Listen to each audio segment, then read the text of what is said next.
Hello mga kawalwal, ito magluluto tayo ginatang munggo mga kawalwal. Ito dinadry ko muna yung munggo. Talagang kailangan susunugin siya sa kawali mga kawalwal. Ganun talaga pagluluto ng ginatang munggo. Yan na, brown na yung munggo. Unti-unti na nagbabrown mga kawalwal. Samahan nyo ako sa pagluluto ko ng ginatang munggo mga kawalwal. Kaya ito patuloy lang tayo sa paghahalo mga kawalwal ng munggo para brown na brown para mailagay natin dun sa ginatang munggo mga kawalwal. Sige lang ang halo natin mga kawalwal. Ito unti-unti natin nagbabrown na mga kawalwal. Tuloy lang sa paghahalo mga kawalwal ng munggo para mag black brown mga kawalwal. Talagang ganito ang buhay. Kailangan natin mag merienda time. Talagang gusto natin to. Ginatang totong. Kung tawagin to sa Kabitenya, ginatang totong.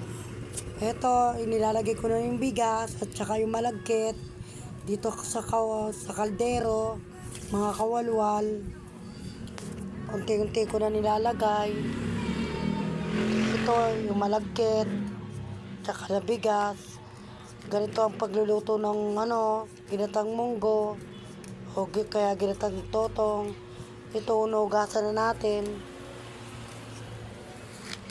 para malinis mga kawalwal. Tuloy-tuloy lang tayo sa paghugas mga kawalwal para magandang kalabasan ng pagluluto mga kawalwal. Itong ginatang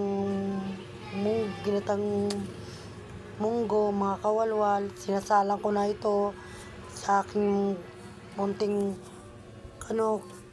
kalan mga kawalwal.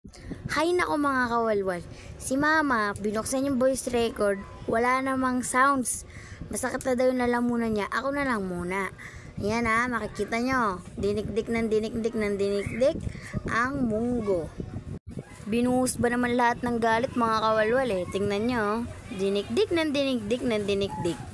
Pag ganyan, makikita nyo, medyo dikdik na, dikdik ulit. Ayan, makikita nyo, ang dami-dami pa nyan, pero dikdik pa din. Ipapakita ko naman sa inyo tong tubig, yan, halo. Meron pala yang bigas at malagkit. Yan, makikita nyo mga kawalwal nilagay na yung dinikdik na munggo.